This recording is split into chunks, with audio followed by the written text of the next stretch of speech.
তাদের থাকার মতন একটু বসস্থান পর্যন্ত নেই। সব নদীর বাঁধ ভেঙে ধুয়ে মুছে সাফ হয়ে গেছে। আমার কারো কারো ভক্তের গৃহেতে ভগবান পৌঁছে গিয়ে সেখানে লীলাতে মাতোয়ারা হয়েছেন, নাম সংকীর্তনে মাতোয়ারা হয়েছেন। ভগবান কৃপা করেছেন বলেই তাই এমন সুযোগ আমরা পেয়েছি। এমন স্থানে বসে আমরা কীর্তন কথা হরি কথা আস্বাদন করতে এসেছি। কোন কোন জায়গায় জলমগ্ন হাহাকার চলছে। তাই বাবা,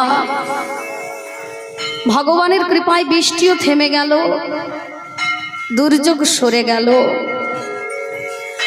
ভক্তকে কৃপা করলেন, মহোৎসবের আয়োজন করলেন। ভগবান যদি না কৃপা করে, গুরু যদি কৃপা না করে, তাহলে কোনো কিছু কর্ম শুদ্ধ হয় না বাবা। আমরা সবাই কর্মেতেই কিন্তু আজ রত হয়েছে। আজ আমাদের কর্ম কি? আজ আমাদের কর্ম হলো বদন ভরে কৃষ্ণ নাম।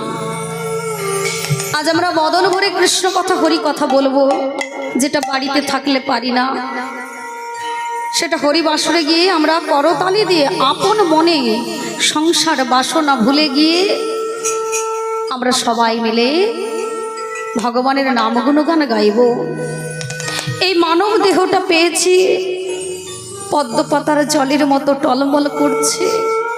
কখন যে পড়ে যাবে তা কিন্তু আমরা কেউ জানি না। আমাদের এই মানব জন্মটা কাগজের টুকরোর মতো, কখন যে হাওয়ায় উড়ে যাবে তাও কিন্তু কেউ আমরা জানি না। তাই যতটুকু সময় পেয়েছি বাবা, সেই সময় থাকতে আমরা একটু ভজন করি। তাই এই যে ভজন গাইব, আপনাদের কাছে কীর্তন গাইব, তা বাবা আপনারা বসেছেন কোন আসনে?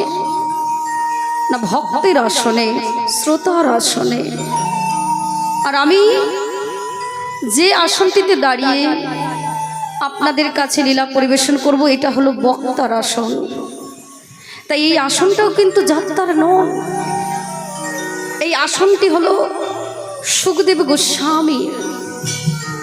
সুখদেব গোস্বামী ঠাকুর এই বক্তার আসনে বসে আপনাদের মতন একজন পরম ভক্তকে কৃপা করেছিলেন, যার নাম পরীক্ষিত মহারাজ। তিনি যখন জানতে পেরেছিলেন ওনার